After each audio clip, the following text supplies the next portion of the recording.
Garden of the Secret, Part 7. The Universe Became Man. In the last part, we watched thinking run all the way to its edge and stop.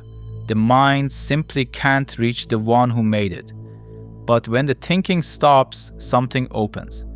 This part is about what the mystic actually sees when it does. That everything, all of it, is one. It builds toward one of the most breathtaking lines in the whole book. The universe became man, and man became universe. Shabestari goes on to say that the universe is limitless, but that everything is really a replication of one, the original source. Only when you go beyond the superficial consciousness can you see that all those numbers are actually one.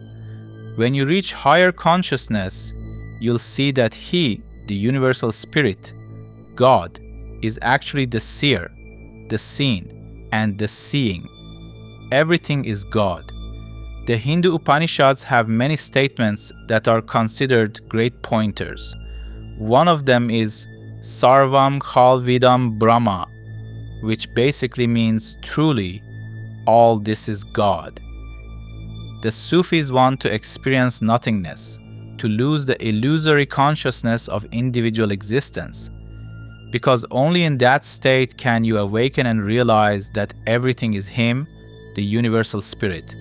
Call it God, call it Him, her, it, Buddha, call it Mickey Mouse. It doesn't matter. Language can't explain it anyway.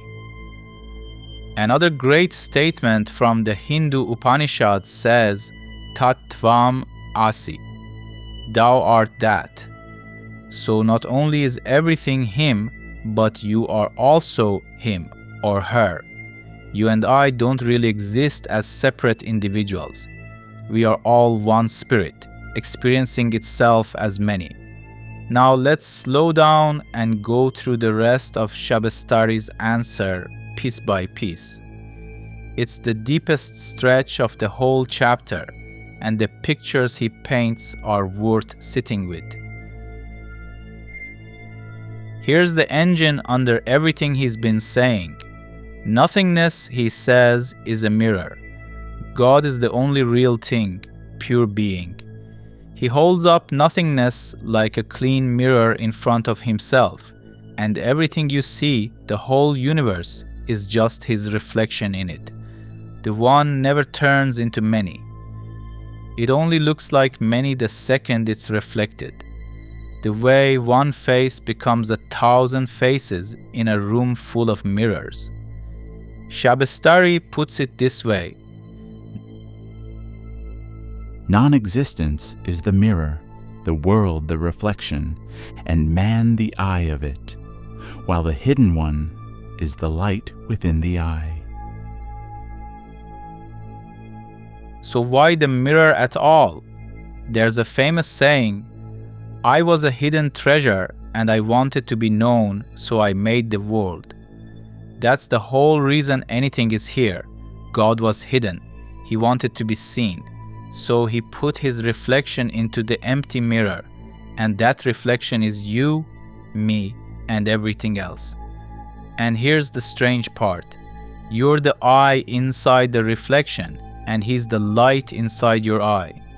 An eye can't turn around and look at itself. That's exactly why you'll never catch God as a thing you look at. He's the one doing the looking. Then the poem goes wild for a while. 100 suns in every speck of dust, split one drop of water, and 100 oceans pour out, a whole world inside a single seed, a sky inside the tiny black point of a gnat's eye. It sounds like exaggeration. It isn't. He's saying the whole is fully present in every part. God isn't hiding somewhere behind the universe. He's completely there in the smallest piece of it. That's how the Lord of both worlds can live in something as small as your heart. And if everything holds everything, then time falls apart too. All of it, every age, past and future, is packed into this one moment. The making of Adam and the coming of Jesus are happening right now. This is that line again. The universe became a human, and the human became a universe. It's all woven so tightly that if you pulled out a single atom, the whole thing would collapse. Nothing is separate. Nothing is extra. And behind every tiny speck, he says, the face of the beloved is hiding. Then he turns to you and asks, Come, tell me, what have you seen? What did you grasp of appearances or of meaning? What is resurrection, and what is this world? Now he grabs you by the collar. You keep saying the world, the world. But what have you actually seen? Nothing, he says, because you're asleep and everything you call seeing is a dream. One day you'll wake up and realize the whole thing was a picture in your head.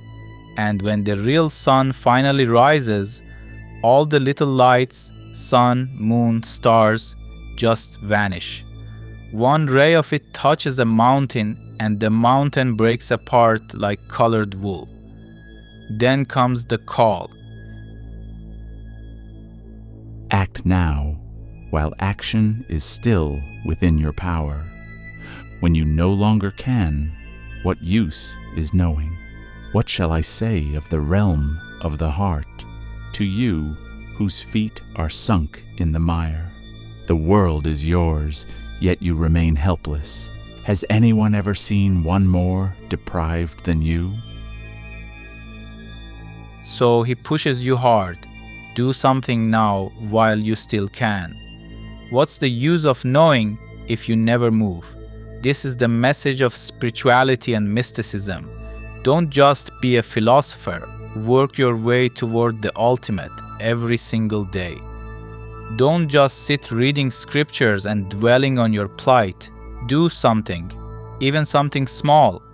A single act repeated faithfully becomes a force that conquers all. He goes on. Go forth like Abraham and seek the truth. Turn night to day and day again to night. The stars, the moon, the mighty sun alike are but the senses' fancy and the mind. Turn from them all, O traveler on the way, and ever say, I love not those that set, or walk this path as Moses, son of Imran, until you hear, indeed, I am God. If you really want this, get up and go.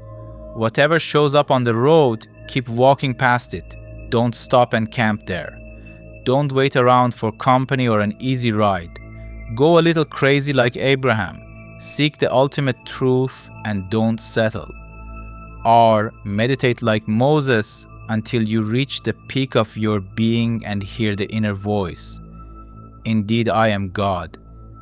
These are all paths to God within us, and yet we don't walk them.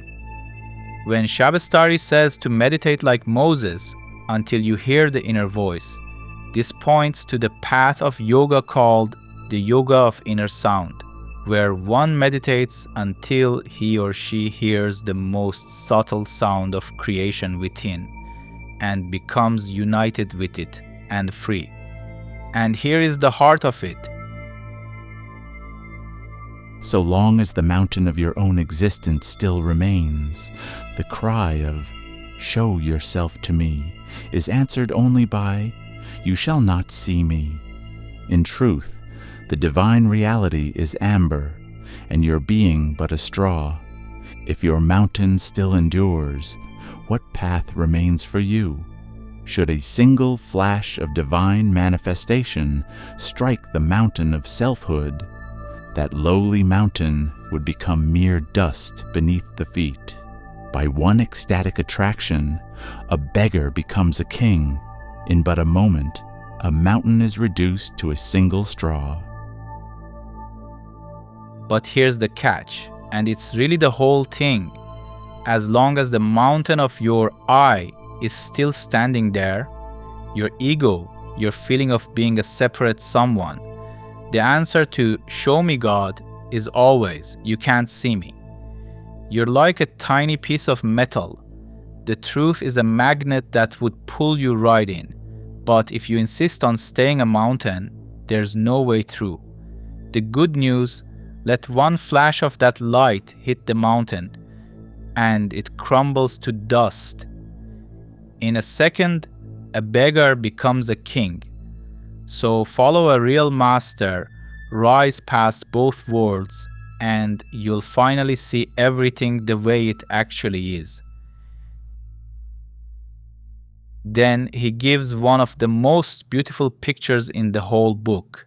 For someone who's awake, the entire universe is a scripture, God's other holy book, written not in ink but in things. Every level of creation is a line of it, and the very last line, the one that finishes the book, is the human soul. In his words, To the soul, illumined by divine revelation, the entire universe is God's book in motion. He continues, Be not imprisoned by the elements and laws of nature. Come forth and contemplate the works of divine manufacture. Reflect upon the creation of the heavens above, that you may be praised among the signs of love.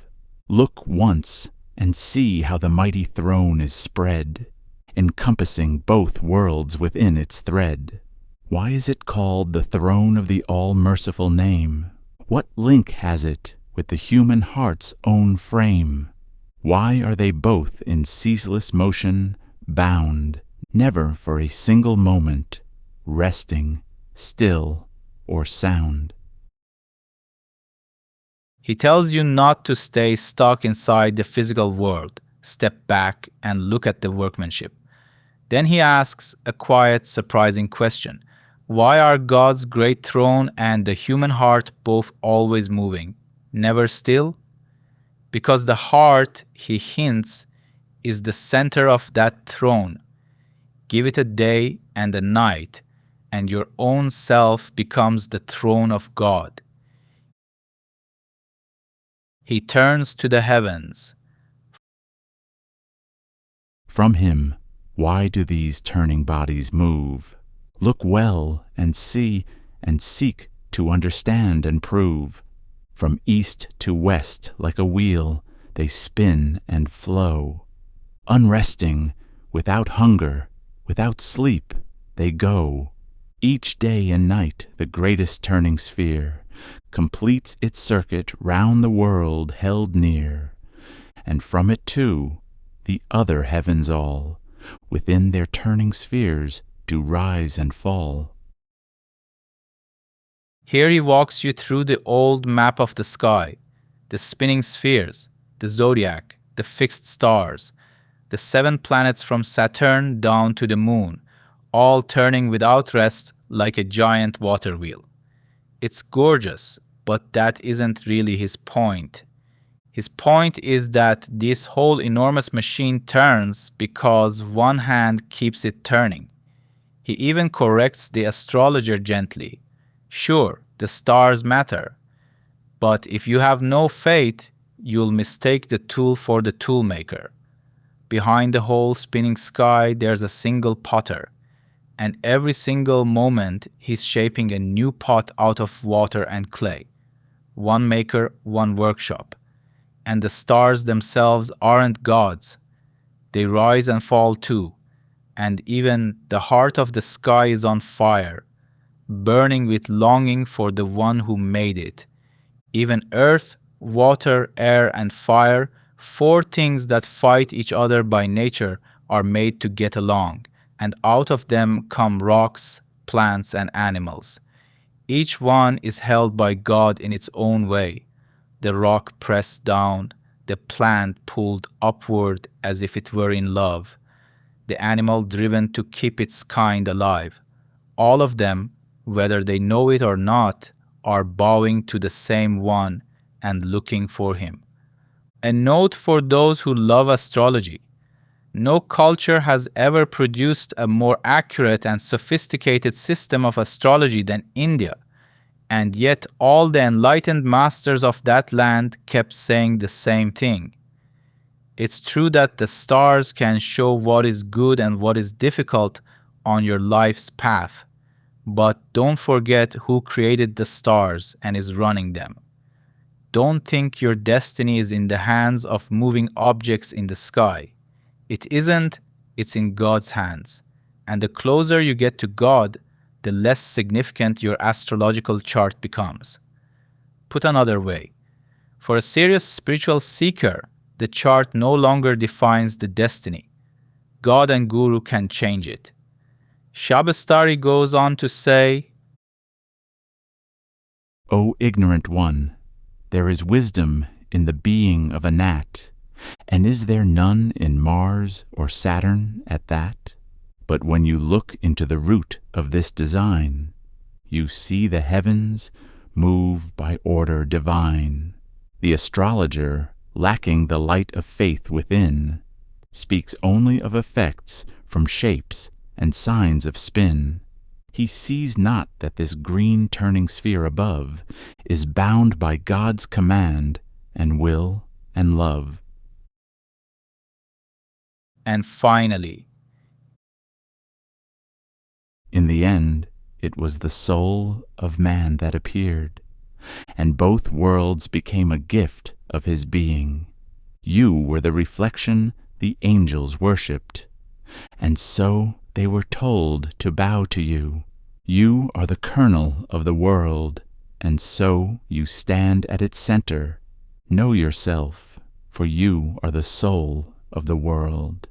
You hear, you see, you live, you speak, all of it yours, yet not from you, but from there. Bravo, the first that is the very last. Bravo, the hidden that is the very manifest.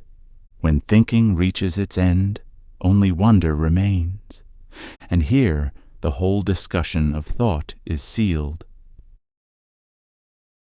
this is where the whole chapter comes home, and it comes home to you. The human being showed up last in creation. That isn't an afterthought, it's the point. You come last because you're what everything was building toward. In a way, both worlds were made for your sake.